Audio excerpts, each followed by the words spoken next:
My name is C. Ilayaraja. Assalamu alaikum. In the name of Allah, the most merciful and the most beneficent, the Prophet Muhammad, Rasulullah, let peace be upon him. Actually, I am a non-Muslim. My brother is Saifullah. Actually, he is standing the dais. Everyone can see him. He has embraced Islam in my family, and he's having so much problem with the parents. Actually, that is not my question now. Actually, I belong to the fraternity of law. I'd just like to make a suggestion that the non-Muslims can ask any question, in topic, out of the topic. This is the opportunity. They don't get the opportunity. I would not mind answering any question. If it's from non-Muslim, it will be my pleasure to answer any question in the topic, out of the topic, on religion, on any religion. It will be a pleasure. Yes, brother, most welcome to continue. Yeah, my question is basically for my friend. Actually, he is a disabled person. He is physically handicapped. He is asking whether there is any intention of the God, or there is any verse or any sayings of the Prophet Muhammad. What is the criteria for God to create handicapped or disabled persons? That's it. And I think the mic will not be available after my asking the question. So for the Islamic Information Center and Mr. Dr. Fatima Musaffar and Dr. Zakir Naik, thanks for giving me this beautiful opportunity. Thank you. Well, that's a very good question. That why, what is the reason that Almighty God has created some people who are handicaps? Brother, the reason is given in the Quran, in Surah Mulk, chapter number 67, verse number 2, which says, Allazi khalaqal mauta wal hayata. It is Allah who has created death and life to test which of you is good in deeds. This question posed by you, brother, that why were some people created handicapped, some poor, some people were defective, congenital heart disease. This question even troubled the philosophers of Hinduism. And that's the reason the Hindu philosophers, they came up with a philosophy known as samskara, the cycle of birth and rebirth. If you read in the Vedas, I'm a student of comparative religion, Veda speaks about Purna Janam. Purna means next, Janam means birth, next birth. Even the Quran speaks about life after death, but nowhere does the Vedas speak about life then death, life then death, life then death. There's no cycle. But because the Hindu philosophy is based on the logic karma, every karma based on dharma, it has an action, has a reaction. So based on that, the Hindu philosophers came up with the philosophy that maybe in the previous birth, these people, they did some evil thing. That's the reason in this life they're born handicapped. Though this is not mentioned in any of the verses of the Vedas. Veda is supposed to be one of the most authentic scriptures of the Hindus. And you find nowhere in the Veda is mentioned.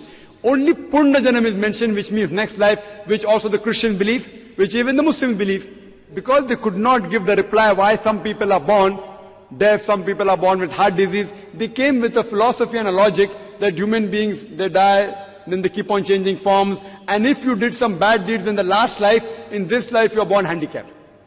And they say that if a person does good deeds in next life, he'll be born on a higher level. And the best level of living creature is the human being. If you do bad deeds in this life, next life you may be born as a lower being, maybe as a cat or maybe as a dog, as a lower being. If you do good deeds as a higher being. I ask this question, that today crime in the world is increasing or decreasing? Increasing or decreasing? Increasing or decreasing? Increasing. Unanimous decision. Increasing. Today the population of human beings in the world, increasing or decreasing? Increasing. If I agree with the logic that good deeds make you an inferior being, then the population of human beings should decrease.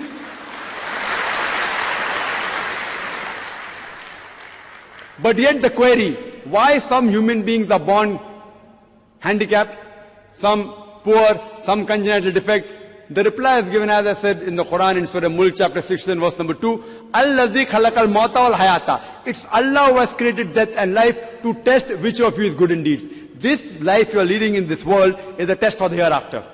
And based on the examination that is given to you, you will be judged. And Almighty God judges different people in different ways. See, when you appear for an examination, every year the examination paper keeps on differing.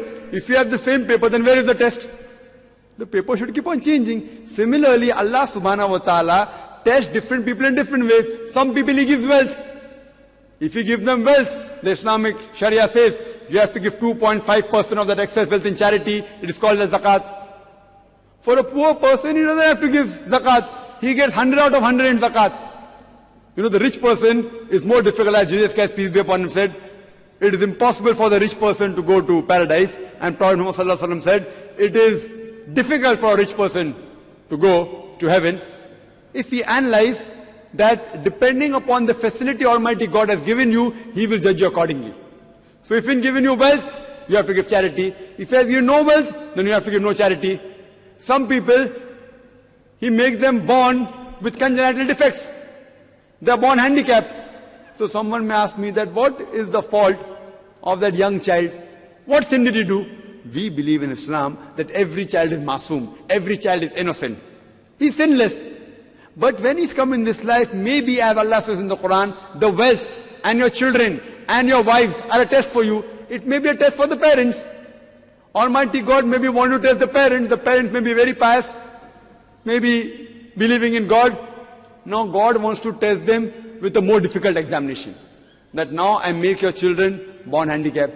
Then God wants to test, do you yet have faith in Almighty God? And more difficult the test, the higher is the reward.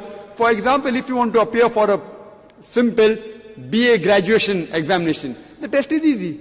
To appear for an MBBS graduation examination, it is more difficult. But the moment you pass MBBS, in front of your name you get doctor. Test is difficult, but the moment you pass, you get doctor. A more superior honor. So more difficult the test, higher is the reward. So Almighty God tests different people in different ways. Just because a person is handicapped, that does not mean that he did sin in his previous life. He is innocent. The handicapped person, maybe it's a test for his parents, maybe it's a test for that person himself. That God wants to test him, that yet does he believe in the Creator or not. That's the reason some people He makes poor, to be born in a poor environment, some people rich environment, some people are born healthy, some people are born handicapped, and depending upon the examination He gives you.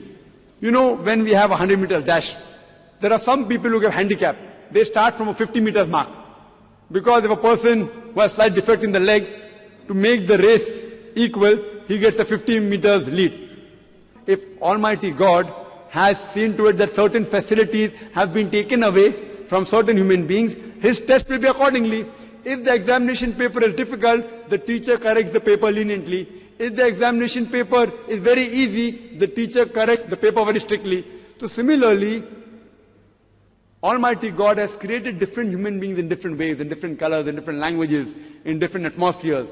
And depending upon the atmosphere they have been provided by Almighty God and the facility they have been given, they will be judged accordingly. Hope that answers the question. Your name and